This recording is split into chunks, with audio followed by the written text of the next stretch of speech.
عسلامتكم، مرحبا بكم. الوضعيه اللي فيها البلاد اليوم اللي وضعيه صعيبه برشا، مربوطه اساسا بانه ثم شح نتاع عمله صعبه، فماش عمله صعبه عند الدوله، وذاك علاش الحديث على حلول من نوع انه رفع الدعم والتنقيص من الموظفين وكل شيء، هذا ما يهوش باش يوفر ديفيز للبلاد، على خاطر باش يوفر لها يمكن دينارات، لكن الدينارات ماهوش هذا المشكل، خاطر ماش باش تهزك الدينارات هذوكم وباش تمشي غدوه تشتري بهم المواد اللي احنا مستحقينها، اللي هما الحبوب ولا البترول ولا الدويات ولا غيره. دونك موضوع نتاع ديفيز ما ثماش، وبطبيعه الحال باش يلقاو الحل هذايا ثم موضوع المقترح هو موضوع نتاع انه يتسلفوا مره اخرى من صندوق النقد الدولي، خاطر هو الوحيد اللي يسلف بنسب ضعيفه، والا باش نمشيو للسوق الدوليه، واذا كان باش نمشيو للسوق الماليه الدوليه يعني عنده كلفه كبيره ياسر من حيث الانتريس. وبطبيعه الحال مادام رئيس الدوله رافض باش يمشي للصندوق النقد الدولي، لانه صندوق النقد الدولي كما ما يخفاش عليكم الكارت هذه قاعد يستعمل فيها لاسباب واغراض سياسيه باش يضغط على السلطه القائمه هذه في منحى اللي هي ما تحبوش، السلطه القائمه ما تحبوش، فرفض رئيس الدوله باش يمشي لصندوق النقد الدولي، يعني باش يخضع للاملاءات نتاعو،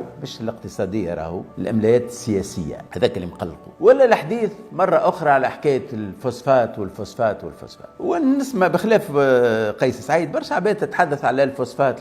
صحيح فوسفات نعمه من نعم الله اللي اعطاها لنا البلاد هذه، ولابد من واستغلاله على احسن وجه، وتوفير اكثر من فلوس ممكنه من الفوسفات، ما فماش نقاش. لكن شنو كان يكون حالنا لو كان ما كان ثماش فوسفات بالكل؟ كما بلاد كما سويسرا لا عندها لا فوسفات ولا عندها لا بترول ولا غاز. ذاك هو معناها يعني الفكره اللي عندنا معشعشه فيها في مخ رئيس الدوله بيدو، وفي مخ العباد الريع، هما ضد الريع، ما هو هذا هو الريع، الفوسفات هو الريع نتاع الدوله، كما البلدان نتاع الريع نتاع البترول، هذا هو الريع. يعني احنا نقولوا احنا ضد الريع، واحنا الريع معشش فينا، معناها وقت اللي زاد عندنا مشكل لازم نخموا في الريع، من نسينا انه هاك الريع هذاك هو ملك اجيال واجيال جايه، وانه بلدان تبنات من غير ريع، بل انه البلدان الصحيحه كما النورفيج شوفوها قداش عندها بترول، وهذاك البترول اللي تخرج فيه هذاك تحط فيه في الصناديق سياديه للاجيال القادمه.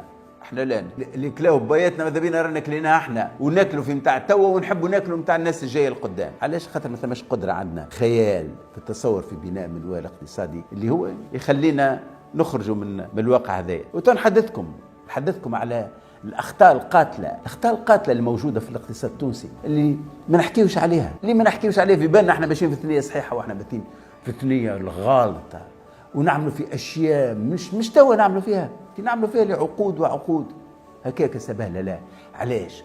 على خاطر القدره على التفكير، القدره ان الانسان يضرب فران كي يلقى مشكل يضرب فران ويخمم علاش حالتي هكا، علاش الوضعيه هكا، هذه ما ثماش، ديما ماشيين هكاك وماشيين بمسلمات اللي لا تستقيم. نتحدث عليه في فيديو اخر. دمتم في حفظ الله ورعايته، الى اللقاء.